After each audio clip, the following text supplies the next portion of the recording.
Hi అండి. మన దేశంలో ప్రతి సంవత్సరం శ్రావణ పౌర్ణమి నాడు రక్షాబంధన్ వేడుకలు జరుపుకుంటారు. అసలు రక్షాబంధన్ వేడుకలు ఎందుకు జరుపుకుంటారు, రాఖీ కట్టడానికి గల చరిత్ర గురించి ఇప్పుడు మనం తెలుసుకుందాము. రక్షాబంధన్ అనేది సోదర సోదరీమణుల మధ్య ఉన్న బంధాన్ని మరియు ప్రేమను చాటి చెప్పేందుకు అత్యంత ఘనంగా జరుపుకునే పవిత్రమైన పండుగ.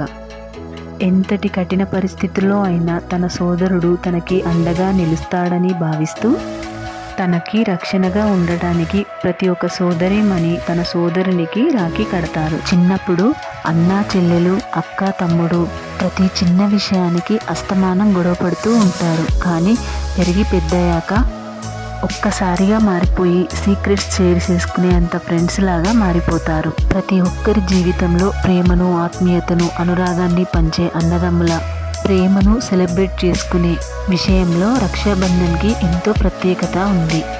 అయితే శ్రావణ పౌర్ణిమనే రాఖీ పౌర్ణిమ, జంధ్యాల పౌర్ణిమ అని కూడా పిలుస్తారు. అయితే రాఖీ పండుగ గురించి పురాణాల్లో అనేక కథలుగా ఉన్నాయి. పురాణాల ప్రకారం రాఖీ పండుగ ఎందుకు జరుపుకుంటారో వాటిలో కొన్నింటి గురించి ఇప్పుడు తెలుసుకుందాం. పురాణాల ప్రకారం అసురులకు, దేవతలకు దాదాపు 12 సంవత్సరాల పాటు యుద్ధం జరిగింది. ఆ సమయంలో ఇంద్రుడి ఒంటిపై ఓ రాక్షసి దాడి చేసి ఆక్రమించుకుందట. అప్పుడు ఇంద్రుడి సతీమణి శశీదేవి మహావిష్ణువు దగ్గరికి వెళ్ళి తనకు సహాయం చేయవలసిందిగా వేడుకుంటుందట. అప్పుడు ఇంద్రుడిని కాపాడడానికి మహావిష్ణువు తన మణికట్టు చుట్టూ పత్తితో తయారు చేసిన దారానికి పసుపు కుంకుమ రాసి ఆ పవిత్రమైన దారాన్ని తన మణికట్టుకు కట్టాలని సూచించాడట. అప్పుడు విష్ణుమూర్తికి శశీదేవి ఆ రాఖీని కట్టి తన కోరిక మేరకు విష్ణువు తన భర్తని కాపాడడానికి ఆ రాక్షసుని వధిస్తాడట. ఆ తర్వాత ఇంద్రుడు త్రిలోకాధిపత్యాన్ని పొంది శశీదేవి విష్ణుమూర్తికి పత్తిదారంతో చేసిన రక్షాబంధాన్ని కట్టడం వల్లనే తన భర్తకు విష్ణుమూర్తి రక్షగా నిలిచాడని ఈ పండుగను ప్రారంభించిందట. అప్పటి నుండి రాఖీ పండుగ జరుపుకుంటారని అంటారు. అలాగే మహాభారతంలో శ్రీకృష్ణుడు శిశుపాలుని సంహరించేందుకు తన సుదర్శన చక్రాన్ని ఉపయోగిస్తాడు. అదే సమయంలో తన చేతికి అనుకోకుండా గాయం అవుతుంది. ఆ గాయాన్ని చూసిన ద్రౌపది వెంటనే తన చీరకొంగును చింపి కన్నయ్య వేలికి రక్షగా కట్టిందట. శ్రీకృష్ణుడిని తన సోదరుడిగా భావించి వెంటనే ద్రౌపది స్పందించడంతో తనకి ఎల్లవేళలా అండగా ఉంటానని వేణుమాధవుడు ద్రౌపదికి హామీ ఇచ్చాడు. అప్పటి నుండే రాఖీ పండుగ జరుపుకోవడం ప్రారంభమైందని కొంతమంది చెప్తూ ఉంటారు. అందుకే ద్రౌపది నిండు సభలో కౌరవుల మధ్య అవమానాన్ని ఎదుర్కొంటున్న సమయంలో శ్రీకృష్ణుడు ద్రౌపదికి అండగా నిలిచాడు. అలాగే పురాణాల ప్రకారము శ్రావణ పౌర్ణమి రోజున గణేశుని చెల్లెలు అయిన నాగదేవతతో రక్ష కట్టించుకోవడం చూసిన ఆయన పుత్రులు తమకు కూడా సోదరి కావాలని కోరారట.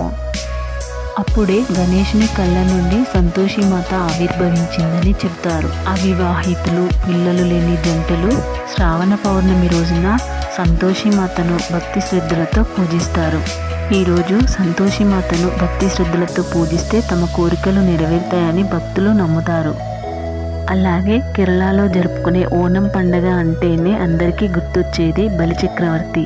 అసురుల రాజైన మహాబలి భూలోకాన్ని మొత్తం ఆక్రమించినప్పుడు తన దారి నుండి అందరినీ రక్షించేందుకు శ్రీ మహావిష్ణువు వైకుంఠాన్ని వదిలి వామనుడి రూపంలో భూలోకం అడుగు పెడతాడు. అదే సమయంలో శ్రీ మహాలక్ష్మి బ్రాహ్మణి రూపంలో బలిచక్రవర్తి వద్దకు వెళ్ళి శ్రావణ మాసంలోని శుద్ధ పౌర్ణమి తిథి నాడు మహాబలి చేతికి పవిత్రమైన పత్తిదారాన్ని కట్టి తానెవరో వివరించింది.